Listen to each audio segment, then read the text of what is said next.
Hello, Grace. Good afternoon. Yes, good afternoon, Dr. Uh, Bhatia. I'm uh, ready. I can hear you. Yes, I can hear you too. So, what's happening at Malaysia, Grace? Is everything under lockdown once again with movement control order? I'd love to hear you. Yes, in fact, Dr. Bhatia, I am in the red zone. I am in the red Oh, zone. you are in the red Paling zone. Jaya. Yes, I'm in the red zone. And our school have been closed for the past 2 weeks. Oh my God. Yeah, that's right. So, you operating out of home? Are you working from home? That's right. Okay. So, what happens? When do you anticipate that Malaysia will open up for everything, including tourists like me? I'm Yeah, not a medical doctor, Dr. Bhatia. I'm not a medical person. I know. Yeah, But so I think based on, let's look at Singapore, for example, they're looking at testing.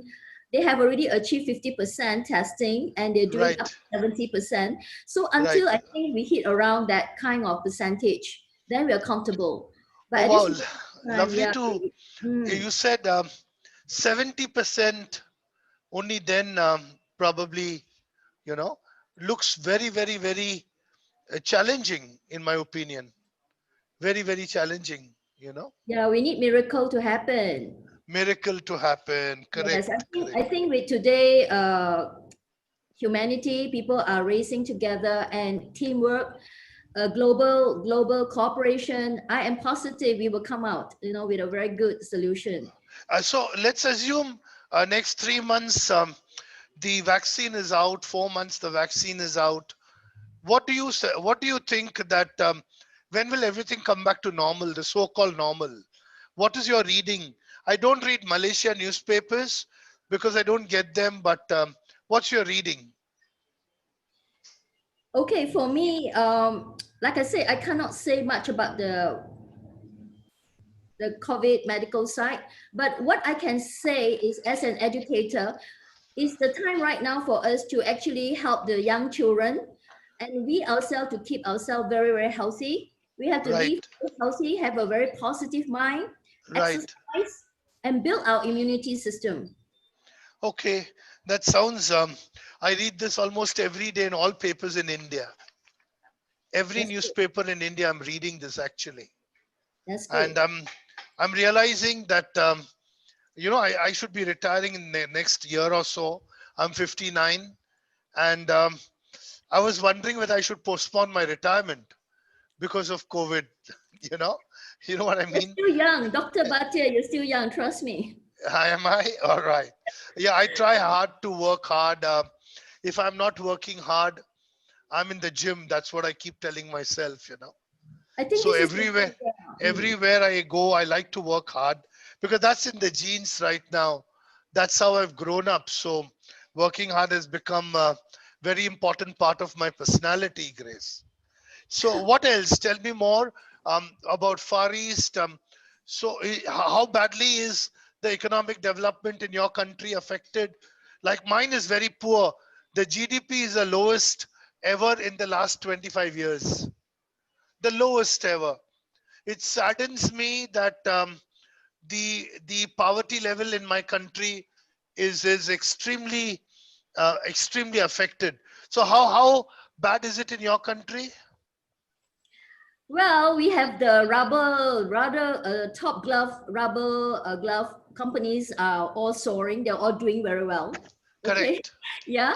On the other hand, I think what I would like to say is that in terms of education, or being an educator, I think most Right. important, no matter the situation, no matter based on Mr. Heckman Nobel Prize winner equation, even at adversity times like this, we must not forget and we must not neglect the young children. Okay, Right. from 0 to 6 years old, those are the most important age, and we must not neglect education Right. Right. Right. Agreed.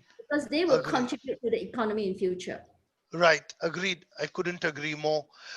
Let's do one more. Would you have any question to ask me? We still have 6 minutes more before we can start. So that people who are logging in get the benefit of both of us um, as our knowledge domain specialist, if not experts. Yes, Dr. Bhatia, I have a question for you. Please. Yes, you have done great in organizing such a global webinar during this uncertainty period. Right. I know what's your background. Just My overview. background. Um, Yes. well, I've been fortunately very highly educated. I mean, I studied almost earned and learned together, and Mhm. I'm almost a rags to riches story. Started ex- with extreme poverty and moved on to build what I have built. Um, Extremely values driven. I personally feel that education not just has shaped me. I keep reading every day. I read about 30 newspapers from India, and I like to read. I spend a lot of time in writing. I write books, so I've written about 85 books so far. Some of them get translated in European languages, and I earn half a euro, which is a lot of money for me if it gets sold in Corona times. And I mean, more about me, it's like everything is on the website. Whatever I do, if you Google search, punching in my name, there's a lot you'll be able to make out of who, what, I constitute about. But fundamentally, yes, my goal is to work damn hard, as hard as I can, and do whatever best I can do to contribute and give back. Like you, I also have youngsters who are from lower middle class families who are aspirational, who want to build their houses. In Mumbai city, building a house is a very, very, very, very big thing. You know what I mean? It's not easy to build a house in Mumbai.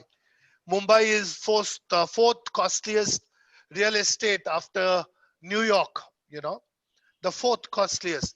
So even if you own a 400 square feet home in Mumbai, in today's market, it's a lot of money, lot of money. So, so yes, I mean, for me, if I have to describe what I am, I'm a bundle of energy who likes to work, work, work.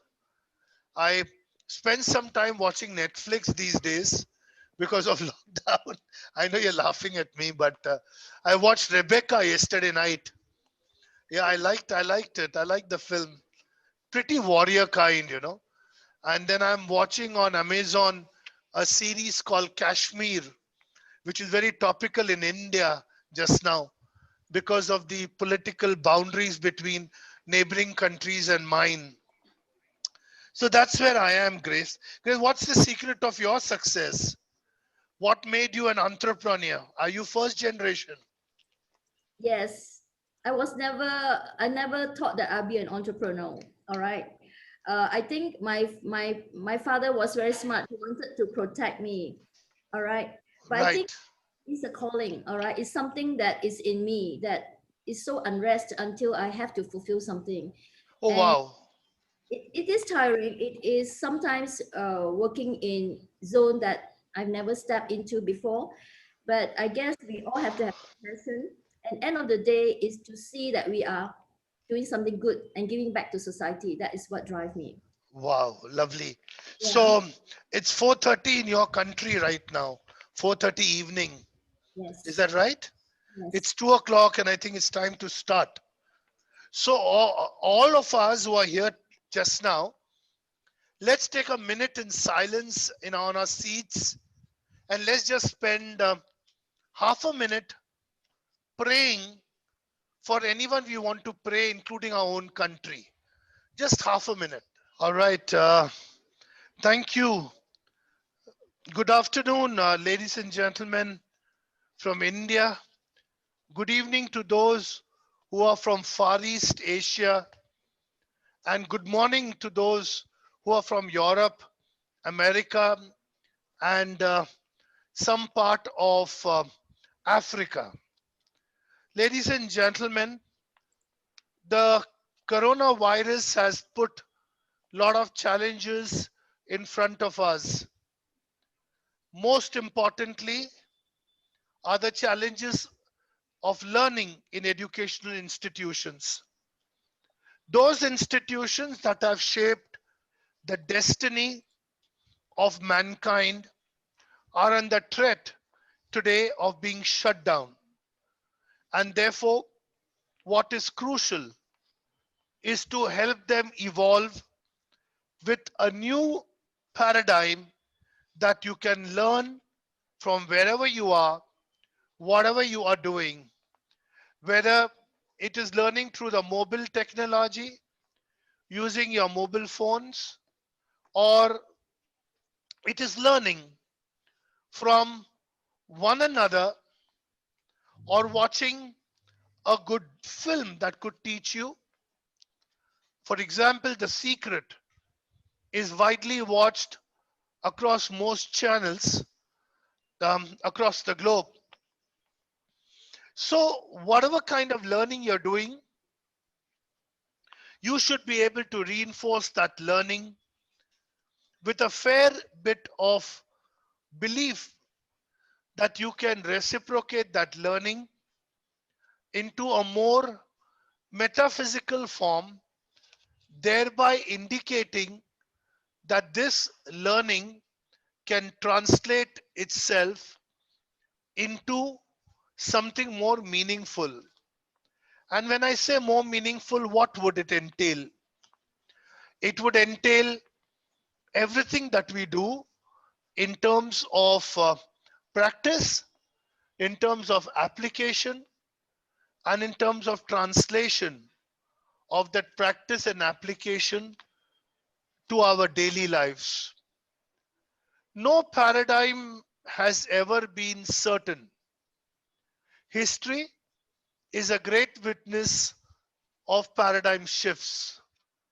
History is a great witness of transition of paradigms into new beings. Nothing that is certain has ever not evolved itself into something very different. Therefore, learning is evolutionary. With every evolutionary learning, we are in a position to create a new form, a new character, and a new approach to what we are, what we can, and what we will. So, ladies and gentlemen, welcome to this event, which is going to be landmark in many ways.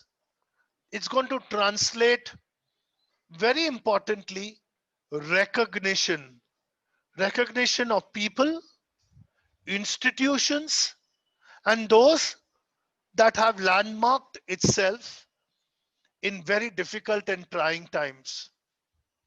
There's a Chinese saying, when a student is ready, the teacher appears. And when the student is done, the teacher disappears. It is so very apt. I like to give an analogy on the Chinese quote I just shared with you. My analogy is the virus, the coronavirus, the COVID 19 situation is a teacher that came to our lives because the seas wanted to overturn the plastics. The birds that did not get migration wanted to migrate much like the humans from lands of oceans and rivers to lands of seas and ponds. The ecological balance has been greatly affected, and so also is the mindset of human endeavors. Human beings that took the entire ecology for granted have now realized what a big mistake they did. I saw, living by the Arabian Sea where my home is, the beaches were cleaner when there was no human. The birds flew much more easily than in the presence of humans. The seas did not over vomit any of its marine lives, but what they did was they became evolutionary. They were roaring, but not ferociously. They were wild, but mankind could contain them. But the situation has changed. As we have unlocked ourselves, we realize we need to relook at what we are currently seeing, believing, or doing.